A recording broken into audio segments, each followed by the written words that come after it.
Hi, everybody. Elaine here, the Animal Reiki Lady. Good morning, good afternoon, good evening, wherever you happen to be in the world.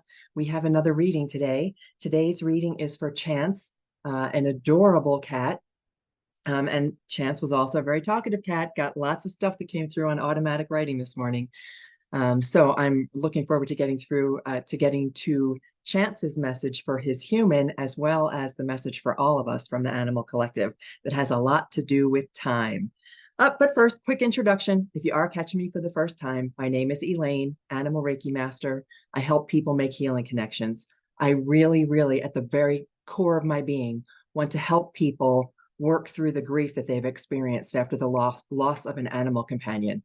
Our animal companions are our heart, they're everything, they're our soulmates, and it's hard that their life is not nearly as long as ours. And so I love to be able to help people not only heal from and manage the grief that occurs, but also find ways to connect with their animals on the other side of life. Okay, so here we go. Chance. We had all kinds of notes today. And as usual, I do this through automatic writing. I go into a meditation. I ask questions of the animal that I want to connect with. And Chance was very talkative, very sharing, lots about time. And then also it's a really cool way for us to connect towards the end of the video. So stick through to the very end and I'll give you some tips on what they say, on how they say we can best connect with them. So first thing is for Chance's human. I generally don't wear, not that you care, I generally don't wear my hair in a ponytail. But today, for whatever reason, as I'm connecting with Chance, I just had this sense. So I don't know if you or another member of your house or another person that Chance is familiar with wore a ponytail, but I got a distinct impression of a ponytail. So that's the start. Also, dangly earrings. Did he like dangly earrings? And did he like the ponytail for the play factor? Playing with ponytails, playing with dangly earrings. Okay, so Chance. I do this unfiltered, so I just try to make, if I can make sense of my handwriting, share with you everything that our animals share with us. Chance liked dark places. I got a sense of like a cave or a grotto is the word that came through, grotto. Did he go and hide someplace like that? Did he have a place? I didn't know. I don't know if Chance was indoors or outdoors, but I got a sense that Chance liked dark places. Very self-aware. So most cats are self-aware, but I got a sense that Chance, more than normal, was very aware of who he was. A lot of animals don't have that sense of self that we identify with as people, but I got a strong indication from Chance that he knew exactly who he was. Do you have a little shrine for him? He loves that. He's got a little bit of an ego, our Chance. So whatever you have set up for him after life, however you remember him, he approves. Oh yeah, this came through big time today in the message that Chance is immortal. This came through with the whole thing about time and our human obsession with time. It started with Chance saying that he is immortal. He's not just an energy that stays near you now, that he has always been with you. It's why you feel his loss so profoundly, because he has always been with you. He will always be with you. He is with you right now. And if we could get past this sense of time, that a certain amount of time has to pass before you see him again, it'll be easier for you to connect if you can remember that he is immortal. We're going to come back to that towards the end. Let's see, he's always near you.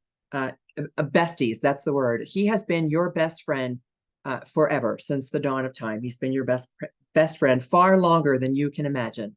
So keeping that linear sense of time far longer than you can possibly imagine. A history of lifetimes together, and a history in caves. So the caves came back. This sense of that he has spent time in caves. And his favorite dark place is to be in caves, that there's nooks and crannies, and he loves to hide, and he loves to play there. There's something about a ritual that came through, something that you did with him every day that he also thinks of often, that whatever this ritual was, I didn't get a sense of what it was, but something that got done every single day. The number 14, like literally the number sign and 1-4 came through, like on the back of a jersey. I don't know, number 14. Dedicated to something. You are dedicated to something. Mm. And I didn't understand what that was. But again, unfiltered. I just, whatever comes through in my meditation, I put down. Let's see. So there was a lot of visual things. I got a visual of Anubis.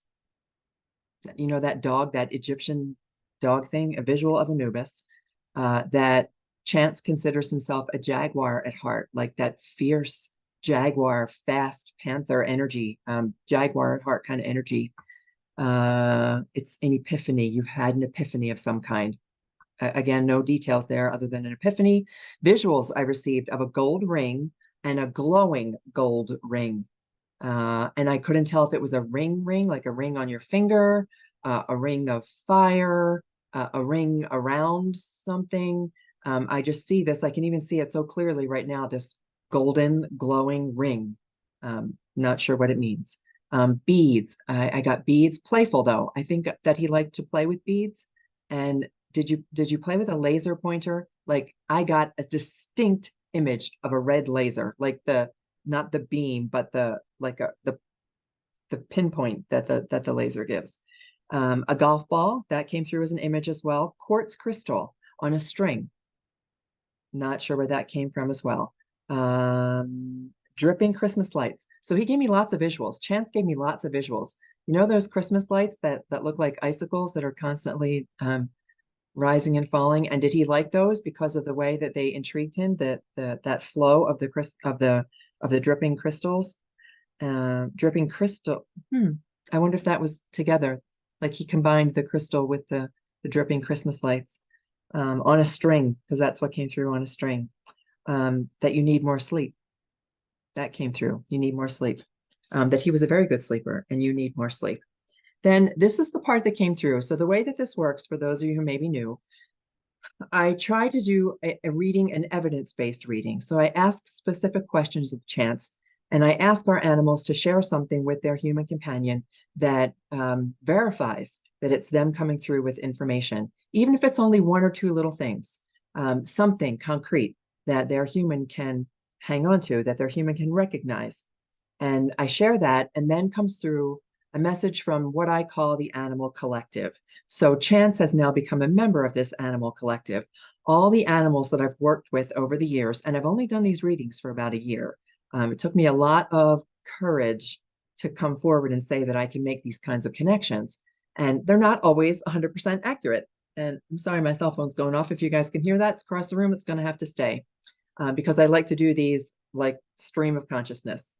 So then I do something from the animal collective is all the animals that I've ever worked with, all the animals that have come through to me with messages, as well as all the animals that I've had the opportunity to be present with as they cross. That's part of my Reiki practice. And this animal collective now, this beautiful soul of animals, it's like one soul, shares with me things that they want to share with you. And today it happens to be about time. Isn't it funny that it is my alarm that's going off on my phone over there as we talk about time? That humans are preoccupied with time. We human beings waste way too much energy on time. Oh, that was something else that came through from Chance that I totally forgot. Something about glasses, really thick glasses I got a sense of, and I don't know where that came from, but I didn't want to forget. Okay, so Chance wants us to know, and all of the animals want us to know, that they have all the time in the world. They are incredibly patient because time is irrelevant where they are, and they can give us as much as we need, as much time as we need to trust ourselves to reconnect, as much time as we need to heal from the grief of their loss. There is no such thing as time except right here on planet Earth. It is man-made. And so they have endless amounts of time and endless patience for us to connect with them. So don't think that you are going to miss your chance. Don't think you're going to miss your opportunity to connect with your animal companion on the other side of life. They will be there forever, and you can connect with them at the time that is right for you. Now, a lot of people ask me questions. So I get emails constantly, which is good. I love your emails. Keep on sending them. I can't always answer them, but I try to address your questions as part of these videos. So people ask me, how do I get into, I try, I wait for the dream, I wait for the sign, I don't see it.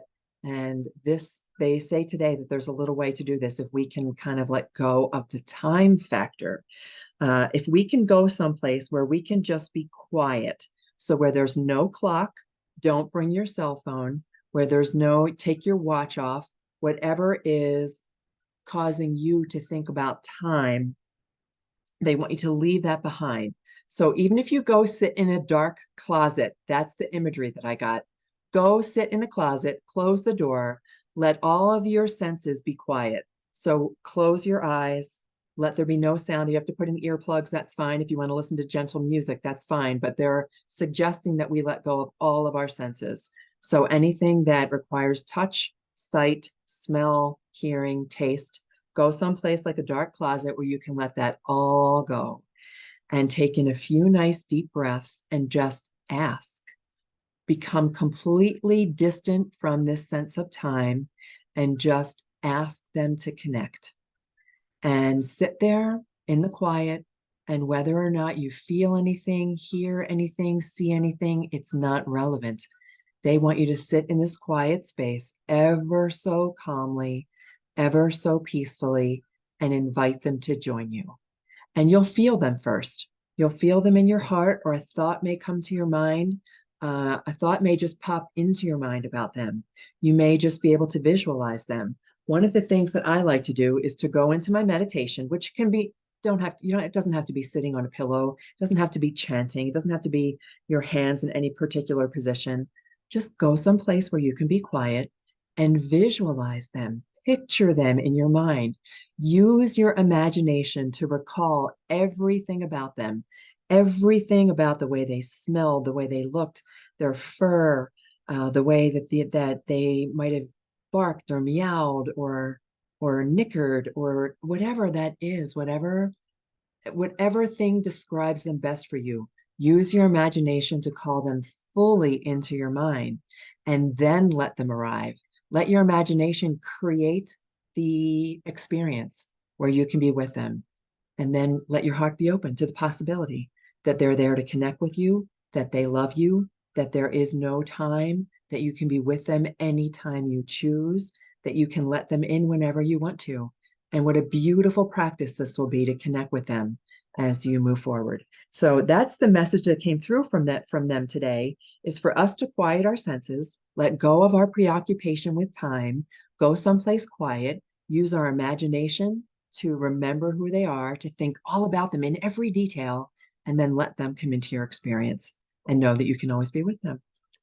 All right, so that's it for now. So for Chance's Mama, if you would like to validate or put some things in the comments about things that resonated with you, things that may not have, and I try to answer back to almost every comment. So please put your comments in. And I'm thinking of doing something new. You know, my Gypsy is a blind dog. She has no eyes, so it's not like she even can see shadows or anything. She has no eyes. And I'm thinking about, she has a really strong sense of knowing about all kinds of things. I go to her for counsel very often when I have my own issues and problems that I want to work through.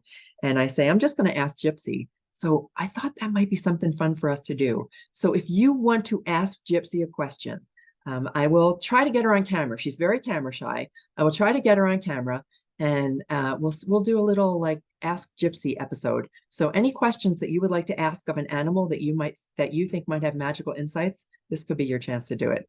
But for now, wherever you are in the world, I hope that you have a glorious day, a beautiful morning, or the most wonderful evening. And until I see you again, may animals light your way.